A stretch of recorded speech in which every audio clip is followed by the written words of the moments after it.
Hello, ಮತ್ತೆ ಬಂದಿದ್ದೀನಿ. ಶುಭೋದಯ. ಏನಪ್ಪ ಇಷ್ಟು ದಿನ ಮಾಯ ಆಗಿರೋಳು ಸಡನ್ನಾಗಿ ಬಂದ್ಬಿಟ್ಟಿದ್ದಾಳೆ ಅಂತ ಅನ್ಕೊಳಕ್ಕೆ ಹೋಗ್ಬೇಡಿ. ಇನ್ನು ಮುಂದೆ ಆದಷ್ಟು ನಾನು ಆ್ಯಕ್ಟಿವ್ ಆಗಿರೋದಕ್ಕೆ ಟ್ರೈ ಮಾಡ್ತೀನಿ. ನಾನು ಇವಾಗ ಸ್ವಲ್ಪ ಆರಾಮಾಗಿದ್ದೀನಿ, ನೀವು ಕೂಡ ಚೆನ್ನಾಗಿದ್ದೀರಾ ಅಂತ ಭಾವಿಸ್ತೀನಿ. ಇವತ್ತು ಗುರುವಾರ, ಆಬ್ವಿಯಸ್ಲಿ ನಾನು ವಿಡಿಯೋ ಸ್ಟಾರ್ಟ್ ಮಾಡಲೇಬೇಕು, ಏನಾದರೂ ಆಗಿಬಿಡ್ಲಿ ಇವತ್ತಿಂದ ಅಂತ ಅಂದ್ಕೊಂಡು ನಾನು ಶೂಟ್ ಮಾಡೋದಕ್ಕೆ ಸ್ಟಾರ್ಟ್ ಮಾಡಿಕೊಂಡೆ ಡೇ ಇನ್ ಮೈ ಲೈಫ್ನ. ಇದು ನಾನು ಇವತ್ತು ಹಾಕ್ತಾರೋ ಹೊಸ ರಂಗೋಲಿ, ಯಾವತ್ತೂ ಹಾಕಿರಲಿಲ್ಲ, ಇವತ್ತೇ ಹಾಕಿದ್ದು. ನಾನು ಕೂಡ ಇದನ್ನು ಯೂಟ್ಯೂಬಲ್ಲಿ ನೋಡಿನೇ ಚೆಕ್ ಮಾಡಿ ಹಾಕಿದ್ದು. ಸ್ಪೇಸ್ ಕಮ್ಮಿ ಇರೋದ್ರಿಂದ ದೊಡ್ಡ ದೊಡ್ಡ ರಂಗೋಲಿಗಳನ್ನ ಬಿಡೋಕ್ಕಾಗಲ್ಲ, ಆದಷ್ಟು ಚಿಕ್ಕ ರಂಗೋಲಿಯಲ್ಲೇ ಡಿಸೈನ್ ಮಾಡಬೇಕಾಗತ್ತೆ. ನಮ್ಮ ತುಳಸಿ ಚೆನ್ನಾಗಿ ಬರ್ತಿದ್ದಾರೆ, ಯಾಕೋ ಸ್ವಲ್ಪ ಬಾಡೋಗಿದ್ದಾರೆ, ನೋಡೋಣ ಮುಂದೆ ಹೇಗಾಗುತ್ತೆ ಅಂತ. ಲಾಸ್ಟ್ ವೀಕ್ ಅಪ್ಪಿ ಊರಿಗೆ ಹೋಗಿದ್ದ, ಸೊ ಎಳ್ನೀರು ತರಿಸ್ರಿ ಅಂತ ನನ್ನ ಮತ್ತೆಗೆ ಹೇಳಿದ್ದೆ, ಕೊಟ್ಟು ಕಳಿಸಿ ಅಂತ ಅಂದ್ಬಿಟ್ಟು ಒಂದು ವಾರಕ್ಕೆ ಆಗೋಷ್ಟು 7-8 ಕೊಟ್ಟು ಕಳಿಸಿದ್ದಾರೆ. ಎವ್ರಿಡೇ ಅದನ್ನು ಬೆಳಿಗ್ಗೆ ಕುಡಿಯೋದಕ್ಕೆ ಸ್ಟಾರ್ಟ್ ಮಾಡ್ಕೊಂಡಿದ್ದೀನಿ. ಕಾಫಿ ಕುಡಿತಾ ಇಲ್ಲ. ಐ ಥಿಂಕ್ ಮಾರ್ಚ್ ತಿಂಗಳಲ್ಲಿ ನಾನು ಅಪ್ರಾಕ್ಸಿಮೇಟ್ಲಿ 4-5 ಕಾಫಿ ಕುಡ್ದಿರ್ಬೋದು. ತಲೆನೋವು ಸಮಥಿಂಗ್ ಆ ರೀತಿ ಆಗಿದ್ರಿಂದ ಅಷ್ಟೇ, ಆದರೆ ಶುಗರ್ ಹಾಕ್ಕೊಂಡಿರಲಿಲ್ಲ. ನಾನಿವತ್ತು ಶೂಟ್ ಪ್ಲ್ಯಾನ್ ಮಾಡಲೇಬೇಕು, ಇವತ್ತು ಡೈಲಿ ವ್ಲಾಗ್ ಮಾಡಲೇಬೇಕು ಅಂದ್ಬಿಟ್ಟು ನೆನ್ನೆ ನೈಟೇ ನಾನು ಸಾಂಬಾರು ಮಾಡಿ ಇಟ್ಬಿಟ್ಟಿದ್ದೆ ಮೊಸಪ್ಪನ್ನ. ಸೊ ಬೆಳಿಗ್ಗೆ ಅಡುಗೆ ಮಾಡೋ ಟೆನ್ಷನ್ ಇರಲ್ಲ, ಯಾಕೆಂದರೆ ಮನೆ ಕೆಲಸ ನನಗೆ ತುಂಬಾ ಹಿಡಿಯುತ್ತೆ ಗುರುವಾರದೊತ್ತು. ನಿಮ್ಗೆಲ್ರಿಗೂ ಚೆನ್ನಾಗೇ ಗೊತ್ತಿರುತ್ತೆ ನನ್ನ ರೆಗ್ಯುಲರ್ ವ್ಯೂವರ್ಸ್ ಆದರೆ. ಅದಕ್ಕೆ ಅಡುಗೆ ತಾಪತ್ರೆ ಇಟ್ಕೊಳ್ಳೋದು ಬೇಡ ಅಂತ ಅಂದ್ಬಿಟ್ಟು ನಾನು ರೈಸ್ಗೆ ಇಟ್ಬಿಟ್ಟೆ. ಮ್ಯಾಟ್ಗಳು, ಯೂಸ್ಡ್ ಬಟ್ಟೆಗಳು ಮತ್ತು ವಾಷಿಂಗ್ ಮಿಷಿನ್ಗೆ ಹಾಕಬೇಕಾಗಿರೋ ಬಟ್ಟೆಗಳು ಪ್ರತಿಯೊಂದೂ ಕೂಡ ನಾನು ಇವತ್ತು ಕ್ಲೀನ್ ಮಾಡಬೇಕಾಗಿತ್ತು. ಸೊ ಮನೇಲಿ ಒಳಗಡೆ ಕೆಲಸ ಎಲ್ಲನೂ ಮುಗಿಸ್ಕೊಂಡು ಅದಾದಮೇಲೆ ಆ ಕೆಲಸ ಮಾಡಿಕೊಂಡು ಒಟ್ಟಿಗೆ ಸ್ನಾನ ಮಾಡ್ಕೊಂಡು ಆಮೇಲೆ ಪೂಜೆ ಮಾಡ್ಕೊಳ್ಳೋಣ ಅನ್ನೋದು ನನ್ನ ಥಾಟಲ್ಲಿ ಇರೋದು. ನಗರಸಭೆಯವರು ಅಥವಾ ಕಸದವ್ರು ಬರ್ತಾರಲ್ಲ, ಅವರು ಬರೋದು ತುಂಬ ಲೇಟ್ ಮಾಡಿಬಿಡ್ತಾರೆ. ಒಂದೊಂದು ದಿನ ಬೆಳಿಗ್ಗೆ 6:30-7 ಗಂಟೆಗೆ ಬಂದುಬಿಟ್ಟಿರ್ತಾರೆ. ಒಂದೊಂದು ದಿನ ನಾನು ಹಾಕಬೇಕು ಅನ್ನೋಂಥ ಟೈಮಲ್ಲೇ ತುಂಬ ಲೇಟಾಗಿ ಬರ್ತಾರೆ. ಅದಕ್ಕೊಂದಷ್ಟು ಕಾಯ್ಕೊಂಡು ಕೂತಿರ್ತೀನಿ ನಾನು. ಪಕ್ಕದ ರೋಡಲ್ಲಿ ಮೈಕ್ ಹಾಕೊಂಡು ಬರ್ತಾಯಿದ್ರು, ನಾನು ನಮ್ಮ ರೋಡಲ್ಲೇ ಬರ್ತಿದ್ದಾರೆ ಅಂದ್ಬಿಟ್ಟು ಇವತ್ತು 2 ಸಲ ಇಳಿದು ಹತ್ಬಿಟ್ಟೆ. ಅದೊಂದಷ್ಟು ಟಯರ್ಡ್ ಫೀಲ್ ಆಗೋಯ್ತು ನನಗೆ. ಮೆಟ್ಲತ್ತಿ ಇಳಿಯೋದೇ ಕಷ್ಟ ಅನ್ನಿಸ್ಬಿಡ್ತು ನನಗೆ. ದಿನ ಕಸ ಗುಡಿಸ್ತಾ ಇದ್ರೂ ಧೂಳು ತುಂಬ್ದಂಗೆ ಇರುತ್ತೆ. ಅಕ್ಕಪಕ್ಕ ಮನೆ ಕಟ್ತಾ ಇರೋದಕ್ಕೂ ಅದಕ್ಕೂ ಹೆವಿ ಧೂಳು, ಮತ್ತು ಈ ವುಡ್ ವರ್ಕ್ಗೆ ಧೂಳು ತುಂಬುತ್ತೆ. ನನಗೆ ಕ್ಲೀನ್ ಮಾಡೋದೇ ಸಾಕಾಗ್ಬಿಟ್ಟಿರುತ್ತೆ. ನಾನು ವಾಯ್ಸ್ ಓವರ್ ಕೊಡುವಾಗಲೇ ನಾಯಿನೂ ಬೊಗಳುತ್ತೆ. ನನಗೇನು ಮಾತಾಡಬೇಕು, ಏನು ಹೇಳಬೇಕು ಅನ್ನೋದೇ ಮರ್ತೋಗ್ಬಿಟ್ಟಿದ್ದೀನಿ. ತುಂಬ ಲಾಂಗ್ ಗ್ಯಾಪ್ ಆಗಿರೋದಕ್ಕೆ ಎಡಿಟಿಂಗ್ ಮಾಡೋದು ಮರ್ತೋಗ್ಬಿಟ್ಟಿದ್ದೀನಿ ನಾನು. ಇನ್ಮೇಲೆ ಎಲ್ಲನೂ ಮತ್ತೆ ಬ್ಯಾಕ್ ಟು ವರ್ಕ್ ಅನ್ನೋ ಹಾಗೆ ಬ್ಯಾಕ್ ಟು ಮೈ ಲೈಫ್ ಆಗುತ್ತೆ. ಏಕೆ ಸಾಂಬಾರಲ್ಲಿ ತಿನ್ನು ಮೊದಲು. ಅಪ್ಪಿನೂ ತಿಂಡಿ ಮಾಡಿಕೊಂಡು, ತಿಂಡಿ ಎಲ್ಲ ಊಟ ಮಾಡಿಕೊಂಡು ಕೆಲ್ಸಕ್ಕೆ ಹೋದ. ನಾನು ಕೂಡ ಫ್ರೆಶ್ ಅಪ್ ಆಗಬೇಕಾಗಿತ್ತು. ಸೊ ನೀಟಾಗಿ ಹೇರ್ ವಾಶ್ ಎಲ್ಲನೂ ಮಾಡಿಕೊಂಡು ಸ್ನಾನ ಮಾಡ್ಕೊಂಡ್ಬಂದೆ. ಹಲೋ, ಫೈನಲಿ ಬಂದಿದ್ದೀನಿ. ಬೆಳಿಗ್ಗೆದೆಲ್ಲ ಕ್ಲಿಪ್ಸ್ ಸಣ್ಣ ಪುಟ್ಟದ್ದು ಆ್ಯಡ್ ಮಾಡ್ತೀನಿ, ನೋಡೋಣ ಹೆಂಗೆ ಎಡಿಟ್ ಮಾಡ್ತೀನಿ ಏನು ಅನ್ನೋದು ನನಗೆ ಗೊತ್ತಿಲ್ಲ. ತುಂಬ ದಿನ ಆಗೋಯಿತು, ದಿನ ಅಲ್ಲ ತಿಂಗಳಾಗೋಯಿತು. ಐ ಥಿಂಕ್ 1.5 ಮಂತ್ ಗ್ಯಾಪ್ ತೊಗೊಂಡಿದ್ದು ನಾನು. ತುಂಬಾ ಗ್ಯಾಪ್ ತೊಗೊಂಡೆ. ಗ್ಯಾಪ್ ತೊಗೋಬಾರ್ದು ಅಂತ ಕನ್ಸಿಸ್ಟೆನ್ಸಿಯಿಂದ ನಾನು ಮೇಂಟೈನ್ ಮಾಡ್ತೀನಿ, ಬಟ್ ಆದರೆ ಅದು ಆಗಲಿಲ್ಲ ಆ ಟೈಮಲ್ಲಿ. ಇಟ್ಸ್ ಓಕೆ, ನೋಡೋಣ. ನಾನು ಯಾವುದೇ ರೀತಿ ಪ್ರಾಮಿಸ್ ಅಂತೂ ಮಾಡಲ್ಲ ಇನ್ನು ಗ್ಯಾಪ್ ತೊಗೊಳ್ಳಲ್ಲ ಹಾಗೆ ಹೀಗೆ ಅಂತ. ಬಿಕಾಸ್ ಹಂಗೆ ಮಾಡಿ ತುಂಬ ಸಲ ನಾನು ಗ್ಯಾಪ್ ತೊಗೊಳ್ಳೋ ಥರ ಆಗಿದೆ, ಅದು ನಿಮ್ಗೆ ಚೆನ್ನಾಗಿ ಗೊತ್ತು. ನೋಡೋಣ ಇದು ಹೇಗೋಗುತ್ತೆ ಇನ್ಮೇಲೆ ಅಂತ. ಡೈಲಿ ಬ್ಲಾಗ್ಸ್ ಬೇಕಾ ಅಥವಾ ಯಾವುದ್ರ ಬಗ್ಗೆ ಬೇಕು ಅನ್ನೋದನ್ನು ವಿಡಿಯೋಸ್ ಆಲ್ರೆಡಿ ತುಂಬ ಲೀಸ್ಟಲ್ಲಿದೆ, ಬಟ್ ನನಗೊಂದು 10 days ಟೈಮ್ ಬೇಕು ಅದೆಲ್ಲನೂ ಫುಲ್ಫಿಲ್ ಮಾಡೋಕ್ಕೆ. ಬಿಕಾಸ್ ನಾನು ಮನೆ ಶಿಫ್ಟ್ ಮಾಡೋ ಬ್ಯುಸಿಲಿದ್ದೀನಿ, ಮನೆ ಹುಡುಕ್ತಾ ಇದ್ದೀವಿ ನಾವು. ಸೊ ಮನೆ ಖಾಲಿ ಮಾಡಿದ್ಮೇಲೆ ನೀವು ಕೇಳಿದ್ದು ಮೇಕಪ್ದು ಪ್ರಾಡಕ್ಟ್ಸ್ದು ನನ್ನ ಕಿಟ್ ಆಗಿರ್ಬೋದು ಅಥವಾ ನನ್ನ ಸ್ಯಾರಿ ಕಲೆಕ್ಷನ್ಸ್ ಆಗಿರ್ಬೋದು,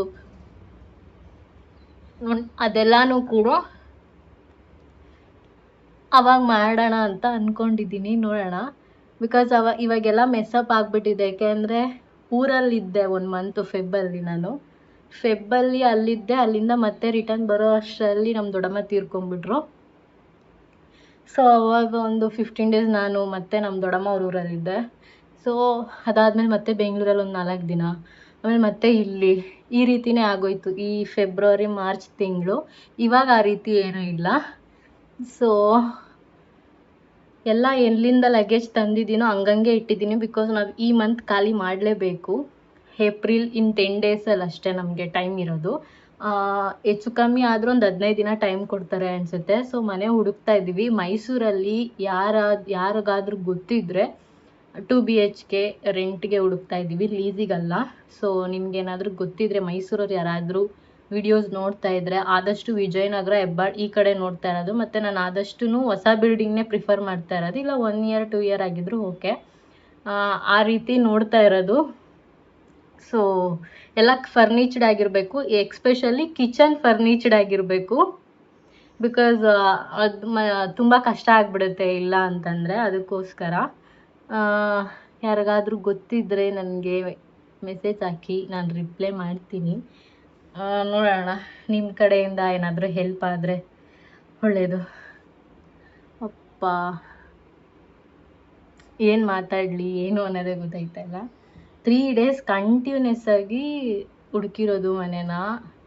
ಮತ್ತು ಊರಿಂದ ಬಂದು ಊರಲ್ಲೆಲ್ಲ ಓಡಾಡಿರೋದಕ್ಕೂ ಸ್ವಲ್ಪ ಟ್ಯಾನ್ ಆಗಿದ್ದೀನಿ, ಸ್ವಲ್ಪ ಅಲ್ಲ ತುಂಬಾ ಟ್ಯಾನ್ ಆಗಿದ್ದೀನಿ. ಇದೆಲ್ಲ ರಿಕವರ್ ಮಾಡ್ಕೊಳ್ಳೋಕ್ಕೆ ತುಂಬ ಟೈಮ್ ಬೇಕು ನನಗೆ.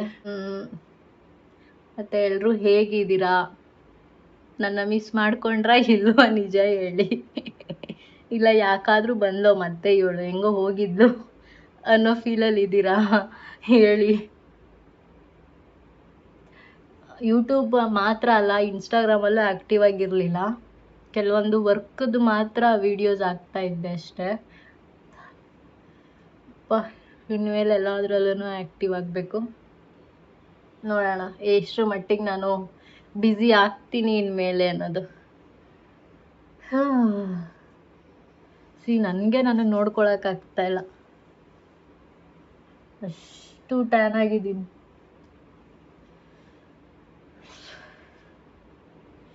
ಎಷ್ಟು ಡಿಫ್ರೆನ್ಸ್ ಗೊತ್ತಾಗ್ತಾ ಇದೆ ಅಪ್ಪ ದೇವ್ರೆ. ಹೆಂಗಿದ್ದೀವಿ.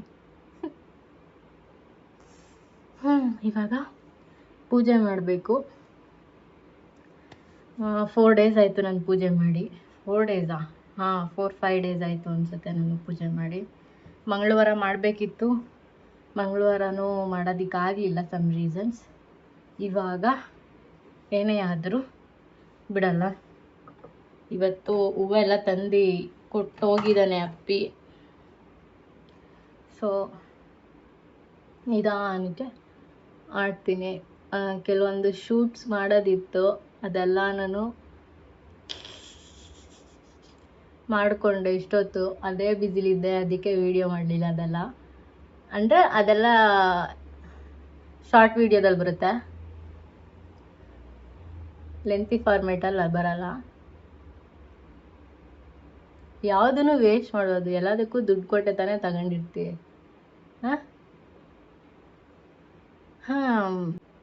ಹೇಳಿ ಕೇಳೋಣ. ಈ ವಿಡಿಯೋನ ಯಾವಾಗ ಎಡಿಟ್ ಮಾಡಿ ಹಾಕ್ತೀನೋ ನನಗೆ ನಿಜ ಗೊತ್ತಿಲ್ಲ. ನೋಡೋಣ. ಇವತ್ತು ಪೂರ್ತಿ ವೀಡಿಯೋಸ್ ಮಾಡ್ತಾನೇ ಇದ್ದೀನಿ, ಬೆಳಿಗ್ಗೆಯಿಂದ ಬ್ಯುಸಿಯಾಗೇ ಇದ್ದೀನಿ, ಫ್ರೀ ಅಂತೂ ಇಲ್ಲ. ಸದ್ಯಕ್ಕೆ ಇವಾಗ ಪೂಜೆಗೆ ರೆಡಿ ಮಾಡೋಣ. ಸಂಡೇ ವಂಡರ್ಲಾಗೆ ಹೋಗಿದ್ವಿ, ಸೊ ಅವತ್ತು ಪೂಜೆ ಮಾಡೋದಕ್ಕಾಗಲಿಲ್ಲ. ಟ್ಯೂಸ್ಡೇ ಹೂವು ಎಲ್ಲ ತೊಗೊಬರ್ತೀನಿ ಅಂತ ಅಂದ. ಅವ್ನು ಬಂದಿದ್ದು ಲೇಟ್ ಆಯಿತು, ಮನೆ ಹುಡ್ಕಕ್ಕೆ ಹೋದ್ವಿ ಅಲ್ಲ, ಸೊ ಆ ಪ್ರೋಸೆಸ್ಸಲ್ಲಿ ಪೂಜೆ ಮಾಡೋದಕ್ಕಾಗಲಿಲ್ಲ. ಸೊ ಇವತ್ತು ಗುರುವಾರ ಎಲ್ಲನೂ ನೀಟಾಗಿ ಕ್ಲೀನ್ ಮಾಡಿ ಪೂಜೆ ಮಾಡ್ಕೋತಾ ಇದ್ದೀನಿ. ನಿಮ್ಮೆಲ್ರಿಗೂ ಚೆನ್ನಾಗೇ ಗೊತ್ತಿದೆ, ನಾನು 15 ದಿನಕ್ಕೆ ಅಥವಾ 10 ದಿನಕ್ಕೆ ಒಂದು ಸಲ ನಾನು ಪೂಜೆ ಸಾಮಾನೆಲ್ಲನೂ ಕ್ಲೀನ್ ಮಾಡ್ಕೊತೀನಿ. ಮಿಕ್ಕಿದ ದಿನಗಳಲ್ಲೆಲ್ಲ ನಾರ್ಮಲಾಗಿ ಕ್ಲೀನ್ ಮಾಡಿಕೊಂಡು ನೆಲ ಒರೆಸ್ಕೊಂಡು ಹೊಸಲೆಲ್ಲ ತೊಳೆದು ನಾನು ಪೂಜೆ ಮಾಡ್ಕೋತೀನಿ. ನಮ್ಮಮ್ಮ ಈ ಅಮಾವಾಸ್ಯೆ ಹುಣ್ಣಿಮೆ ಈ ಥರ ಬಂದಾಗ್ಲೂ ಕೂಡ ನೆನಪಿಸ್ತಾ ಇರ್ತಾರೆ ಎಲ್ಲನೂ ಕ್ಲೀನ್ ಮಾಡೋದಕ್ಕೆ. ಸೊ ಆವಾಗ ಒಂದ್ಸಲ ಕ್ಲೀನ್ ಮಾಡ್ಕೊತೀನಿ. ಸೊ ನನಗೆ ಏನು ಅಂದರೆ ದೇವ್ರ ಮನೆಯಲ್ಲಿ ಜಾಸ್ತಿ ಧೂಳು ಇರಲ್ಲ ನನಗೆ, ಯಾಕೆಂದರೆ ನಾನು ತುಂಬ ಮಿನಿಮಲ್ ಆಗಿ ಇಟ್ಟಿದ್ದೀನಿ. ಜಾಸ್ತಿ ಪೂಜೆ ಸಾಮಾನುಗಳಾಗಿರಲಿ, ದೇವ್ರ ಫೋಟೋಗಳಾಗಿರಲಿ ಅಥವಾ ಪೂಜೆಗೆ ಬಳಸೋವಂಥ ವಸ್ತುಗಳಾಗಿರಲಿ ಜಾಸ್ತಿ ನಾನು ತುಂಬೋದಕ್ಕೆ ಹೋಗಲ್ಲ, ಎಲ್ಲೋ ಸ್ಟೋರ್ ಮಾಡೋಕ್ಕೆ ಹೋಗಲ್ಲ. ಅವಾಗವಾಗ ತರಿಸಿ ಮಾಡೋದ್ರಿಂದ ನನಗೆ ನೀಟಾಗಿರುತ್ತೆ, ಗಲೀಜು ಜಾಸ್ತಿ ಆಗಲ್ಲ ನನಗೆ. ಆ್ಯಂಡ್ ಆಲ್ಸೋ ನಾನು ಧೂಪನ ದೇವ್ರ ಮನೇಲಿ ಇಡ್ತೀನಿ, ಬಟ್ ಗಂಧದ ಕಡ್ಡಿನ ನಾನು ದೇವ್ರ ಮನೇಲಿ ಸಿಗಿಸಲ್ಲ, ನಾನು ಈಚೆ ಕಡೆ ಹೋಗಿ ಸಿಗಿಸ್ತೀನಿ. ಸೊ ನನಗೆ ಅದ್ರದ್ದು ಕೂಡ ಧೂಳಿರಲ್ಲ. ಧೂಪದು ಇರುತ್ತೆ, ಒರೆಸ್ಕೋತಾ ಇರ್ತೀನಲ್ಲ, ಸೊ ಆವಾಗ ಅದು ಕ್ಲಿಯರ್ ಆಗಿಬಿಟ್ಟಿರುತ್ತೆ ನನಗೆ. ನನ್ನ ರೆಗ್ಯುಲರ್ ವ್ಯೂವರ್ಸಿಗೆ ಗೊತ್ತಿರುತ್ತೆ, ನಾನು ಪೂಜೆಗೆ ಅಂತ ಕೂತ್ಕೊಂಡ್ರೆ ತುಂಬ ಟೈಮ್ ಹಿಡಿಯುತ್ತೆ. ಅದಷ್ಟು ವೀಡಿಯೋಸನ್ನು ಎಡಿಟ್ ಮಾಡಿ ಒಂದು 4 ನಿಮಿಷದಲ್ಲಿ ನಿಮಗೆ ಹೇಳೋದು ಅಂದರೆ ತುಂಬಾ ಕಷ್ಟ. ಇವತ್ತು ಹೂವು ಚೆನ್ನಾಗಿರೋದೇ ಕೊಟ್ಟಿದ್ರು, ಬಟ್ ಆದರೆ ತುಳಸಿ ಸಿಗಲಿಲ್ವಂತೆ. ಅಪ್ಪಿ ಮಲ್ಲಿಗೆವನ್ನ ಬರೀ 1 ಮೊಳ ತೊಗೊಬಂದ್ಬಿಟ್ಟಿದ್ದಾನೆ. ನಾನು 2 ಮೊಳ ಬೇಕಾಗಿತ್ತು ನನಗೆ. ನಾರ್ಮಲಾಗಿ ಕಲಶ ದಪ್ಪ ಇರೋದ್ರಿಂದ, ದೊಡ್ಡದಾಗಿರೋದ್ರಿಂದ ಕಲಶಕ್ಕೇನೆ 3/4 ಮೊಳ ಹಿಡ್ಕೊಂಬಿಡುತ್ತೆ. ಮತ್ತು ರಾಯರ್ಗೆ ಸ್ವಲ್ಪ ಹಾಕ್ತೀನಿ ಅಷ್ಟೇ ಮಲ್ಲಿಗೆನ. ನಾನು ಫೋಟೋಗೆ ಹಾಕ್ಬೇಕಾಗಿತ್ತು ಹಾರ ಥರ, ಸೊ ಸಿಕ್ಕಿಲ್ಲ ಅಂತ ಅಂದ. ಸರಿ ಬಿಡು ಅಂದ್ಬಿಟ್ಟು ನಾಳೆ ಸಾಕೋಣ ಅಂದ್ಕೊಂಡು ನಾನು ಸುಮ್ಮನಾದೆ. ನಿಮ್ಮ ಹತ್ರ ಇದೊಂದು ವಿಚಾರನ ಹಂಚ್ಕೋಬೇಕಾಗಿತ್ತು. ನನಗದು ಗೊತ್ತಿಲ್ಲ, ಬಟ್ ಆದರೆ ಪೂಜೆ ಮಾಡುವಾಗ ಕೂದಲನ್ನ ನಾವು ಗಂಟು ಹಾಕ್ಬಾರ್ದಂತೆ, ಅಂದರೆ ಟವಲಲ್ಲಿ ಗಂಟು ಹಾಕ್ಬಿಟ್ಟು ಪೂಜೆ ಮಾಡಬಾರ್ದಂತೆ. ನಾನು ಮೊದಲೆಲ್ಲ ಹಾಗೆ ಮಾಡ್ತಾಯಿದ್ದೆ, ಅಂದರೆ ಚಿಕ್ಕ ವಯಸ್ಸಲ್ಲೆಲ್ಲ. ನಮ್ಮಮ್ಮ ಅದನ್ನು ಬೈದು ಬಿಡಿಸಿದ್ದಾರೆ. ಇವಾಗ ಆ ರೀತಿ ಎಲ್ಲ ಮಾಡಲ್ಲ. ನಾನು ವೀಡಿಯೋಸ್ ಮಾಡಿ ಅಪ್ಲೋಡ್ ಮಾಡಿಲ್ಲ ಅಂತಂದರೆ ನೀವುಗಳು ಹೇಗೆ ಮೆಸೇಜ್ ಹಾಕ್ತೀರಾ, ಅದೇ ರೀತಿ ನಮ್ಮ ಅಮ್ಮನೂ ಕೂಡ ಫೋನ್ ಮಾಡಿ ಯಾಕೆ ಇವತ್ತು ವೀಡಿಯೋ ಹಾಕಿಲ್ಲ, ಏನಾಯಿತು ಅಂತ ವಿಚಾರಿಸ್ತಾರೆ. ಬಿಕಾಸ್ ಅವರು ನನ್ನ ವೀಡಿಯೋಸ್ನ ದಿನ ನೋಡಿಕೊಂಡು ನನ್ನನ್ನು ನೋಡಿ ಖುಷಿ ಪಡ್ತಾ ಇದ್ದಾರೆ. ಸೊ ಆ ರೀತಿ ಫೀಲ್ ಇವಾಗ ಅವರಿಗೆ. ರಾಯರೆಲ್ರಿಗೂ ಆರೋಗ್ಯ ಆಯಸ್ಸು ಕೊಟ್ಟು ಕಾಪಾಡಲಿ. ನಮ್ಮ ಆಸೆ ಕನಸುಗಳನ್ನ ನಾವು ನೆರವೇರಿಸ್ಕೋಬೇಕು ಅಂತಂದರೆ ನಮ್ಮ ಪರಿಶ್ರಮ ತುಂಬಾ ಮ್ಯಾಟರ್ ಆಗುತ್ತೆ. ಎಫರ್ಟ್ ಇಲ್ದಲೇ ನಾವು ರಿಸಲ್ಟ್ನ ಎಕ್ಸ್ಪೆಕ್ಟ್ ಮಾಡಬಾರ್ದು.